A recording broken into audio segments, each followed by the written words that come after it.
Hello everyone, and welcome to BCC Research's fourth webinar in our AI webinar series, AI and the Future of Data Centers.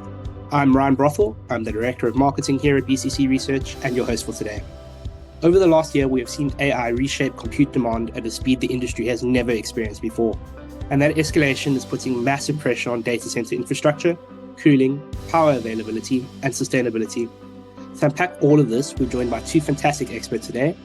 First up, we have Greg Johnson, who's the Associate Director of Consulting at BCC Research. And today, Greg is joined by Liz Cruz, who's the Chief Marketing Officer at Celsius, a leader in advanced cooling solutions and a member of the NVIDIA Inception program. Thank you both for being here today. My pleasure. Good to be here. Right. Before we begin the official discussion, can I please ask you to leave any questions you have for our panelists in the chat, which we will answer at the end of the session as part of a Q&A session. There will also be a short poll during the webinar, which will offer some interesting insights around AI and data center deployments.